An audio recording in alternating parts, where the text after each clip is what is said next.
Ready? Three, two, one.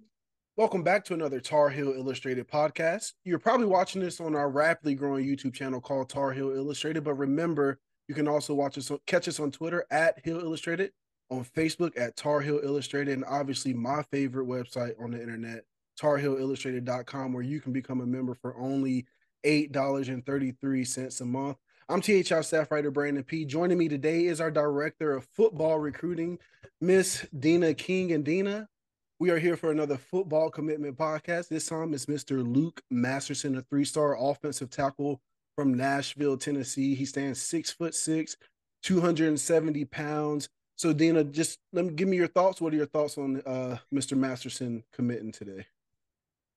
He's the third offensive lineman to commit to Coach Brown and Coach Clements.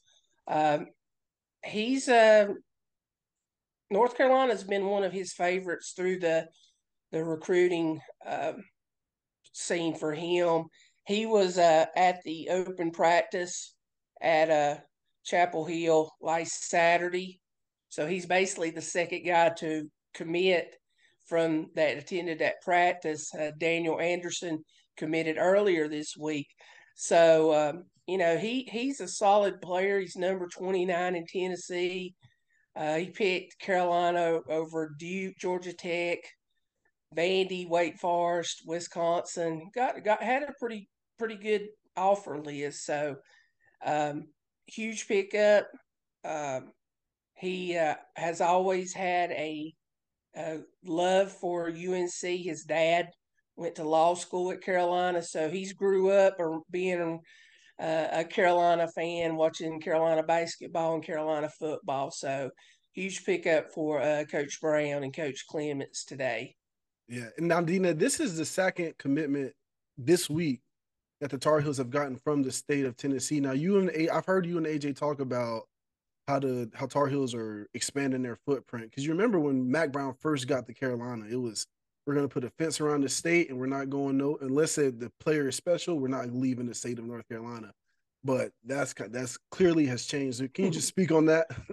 Yeah, I mean it's kind of like a repeating record that you know basically the footprint in North Carolina that when Coach Brown's been there is south of DC, Northern Virginia, south of DC, down through Atlanta, and outlying areas of Georgia.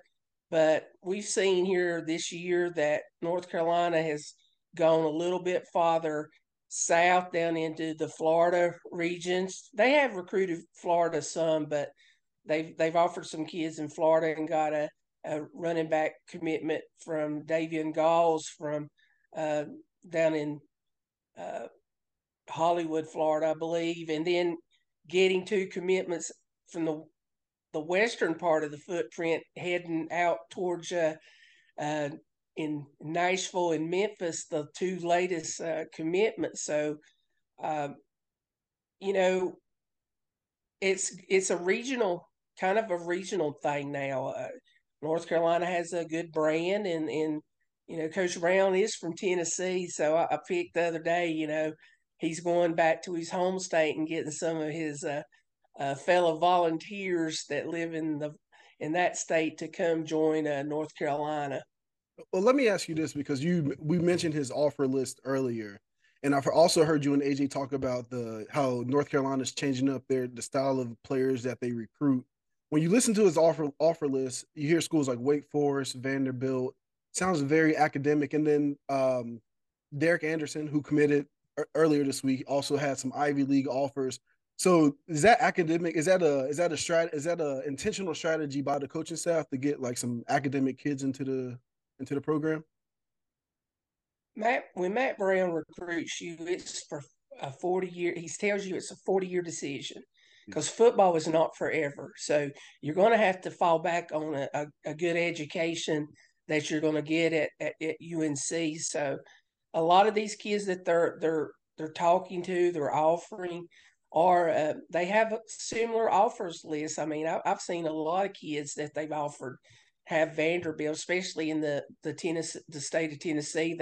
They've got that Vanderbilt offer, and you mentioned Duke and Wake Forest. We know what type of academic schools they are. So,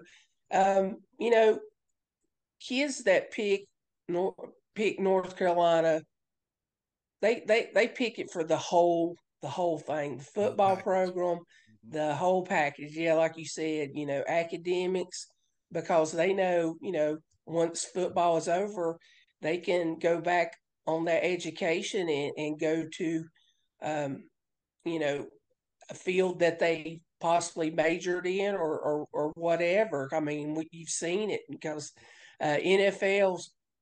I was told NFL stands for not for long. So, um, and you feel like kids that are picking the school a lot on academics are more likely to stay Mm-hmm. for, Yeah. if things are not going as well as they think maybe on the field, they're most likely they're going to stick it out if they pick the school for, a majority of for academic reasons.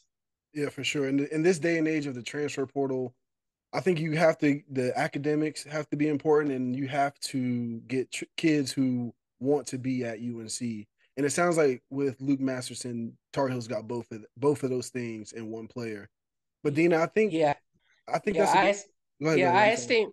I I'm gonna make one more final point. I asked him after his visit last week, and he said it just felt like home, and he's made a good relationship with Coach Clements. And let's face it, Coach Clements, he's working hard. He's got 3 offensive line commits, and that's pretty huge, for them. And he mentioned that they had a specific number that they were going to bring in offensive linemen, and he wanted to make sure he solidified his spot. So he jumped on it early and decided to commit. Just maybe a week after he took that really good visit to Chapel Hill. Was that offer extended to him on that visit or before that No, visit? it had been earlier. And And then that offer just yeah, solidified the commitment. yeah, he was offered a few months ago and stuff. So he had, um, I did a story on him when he got offered and everything. So the relationship was really big for him. Oh, So, and the trip, just seeing them practice and seeing, you know, everything that goes involved in a football program, just basically, um, he decided that was what he wanted to do, where he wanted to call home. yeah, okay. Well, Dina, I think that's a good place to wrap it up. For Dina King, I'm Brandon P. This has been TarHeelIllustrated.com. Thank you for watching.